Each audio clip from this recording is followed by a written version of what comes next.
Good afternoon and welcome to today's class where we're going to be speaking about journaling, okay? Now, journaling, a lot of people don't like it, right?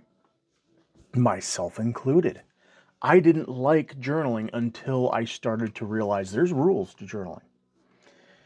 So one thing that I want you to think about is when you journal, should you be journaling about things that upset you? Or should you be journaling about things that uplift you? Well, I would say if you journal about the former, then you're going to manifest those types of things.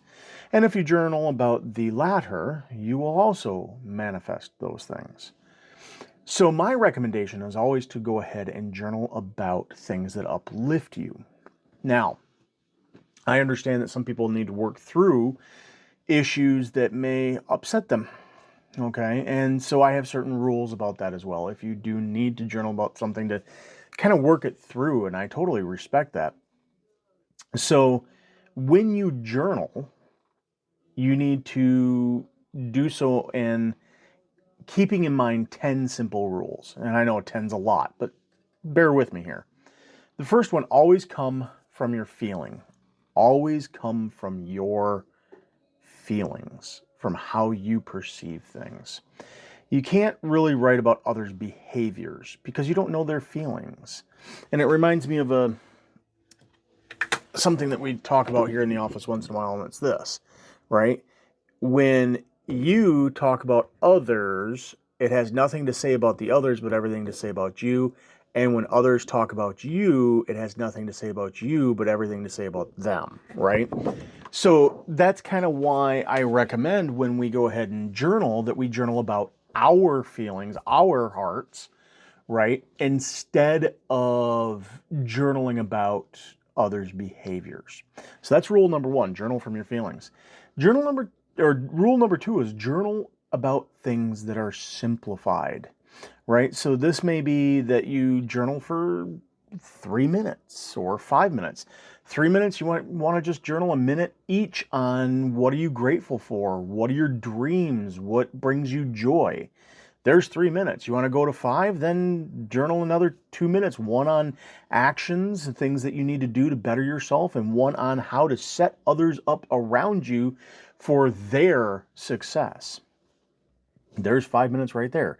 We call that 5 minute journaling drill. So that's gratitudes, dreams, joys, actions, and soup, or setting others up to prosper.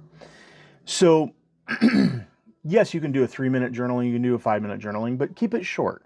Spelling never, ever, ever counts, okay? If you can understand that what you wrote is dog and you spelled it D-A-W-G or you spelled it D-O-G, who really cares? It's only you that should be reading this. So again, spelling doesn't count, and guess what? Neither does grammar. If you're anything like me and you use Word all the time, I look for those green little squiggly lines, the blue little squiggly lines, or the red little squiggly lines, right? Those things tell you that there's something wrong with it, and that doesn't matter in this case. Not one bit, okay? And here's the reason why. Because no one, and I repeat, no one is allowed to read your journal. Not your spouse, not your significant other, not your mom, not your dad, not your counselor, whomever. Okay? Now, there is a rare exception to this, and we'll get to that later. However, nobody's allowed to read it. This is just your feelings pouring out onto a paper. Now, the exception to that is the third rule, and that is your primary relationship. So this might be your husband, this might be your wife, this might be your boyfriend, girlfriend, whatever the case may be, right? Your significant other. They should be open to connecting to you on what you are willing to share, okay? Not that they get to pick this up and read it willy-nilly, but if there's something that you're working through and you want help or advice with, and you want to go to those closest to you, they should be open and willing to hear that out, okay? The next thing, the rule of 10. And this is where I said, yes, every once in a while, you may end up having to write something negative. Keep in mind, nothing good usually comes from negativity. So if you were to write something negative, for every negative thing that you write or a problem that you're writing about, you need to write 10 solutions to the problem that you can provide the solution for. Okay? This isn't, I was cut off in the road today. That jerk shouldn't have been speeding and cut me off. That's not a solution. A solution could be, I could see that this person was speeding and I probably should have slowed down because knowing that they're being reckless, it was putting myself in danger. So I should have slowed down. That would have helped that, right? I'm just as guilty as anybody on getting grumpy behind the wheel because of people's poor driving habits. So no worries there. If you journal about something like that, you got to write 10 ways that you could correct that solution or correct that problem and create a solution by yourself. It's harder to do than one would think. Once in a while, and this is rule number 5, I want you to journal your own eulogy. How do you want to be remembered? What do you want others to say about you when you are gone? This is hard. This is going to be exceptionally hard for people of a younger persuasion. So somebody who might be in their teens or 20s, it's going to be extremely hard because you're not even thinking about that. When you get into your 40s, 50s, 60s, it's a little bit easier because we've been here longer. So those kinds of things we want to work on once in a while. And then we're talking like once every 6 months, maybe once a year. Okay. The next rule, rule 6, is I want you to take about once a month and I want you to write a letter to people you may never send them to. Now, this might be your kids. This might be your parents. This might be a relative. This might be the president. This might be, I don't know, Thomas Edison. It might be Neil deGrasse Tyson. It might be, who knows, okay? But write these letters to those people, all right? Why?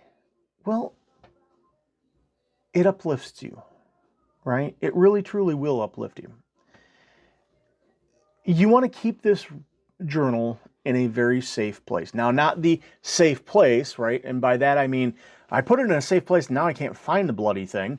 No, we're talking about put it in a place that is protected, that you know, and that only you have access to.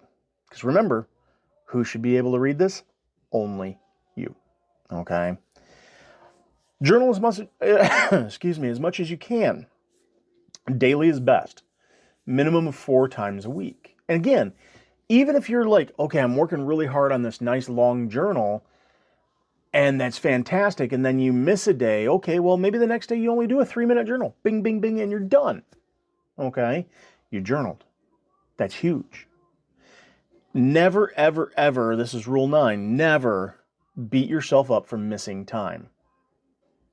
Always come back to it and strive to do better. All right?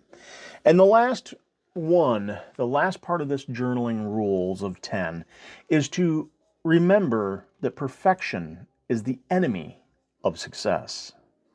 That means that you're never going to get it 100% right, okay? And if you do, you probably aren't really truly coming from your feelings, right? From your heart. So keep that in mind, all right? So make sure that we follow these 10 steps. If you want a copy of it, I've got it right here. Here, I'll put it right there.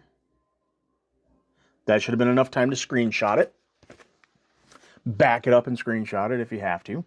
But feel free to stop by the office and ask for a copy of this. My goal is not to do these classes for myself. My goal is not to do them even for you. My goal is to do these for the community so that we can uplift and protect one another.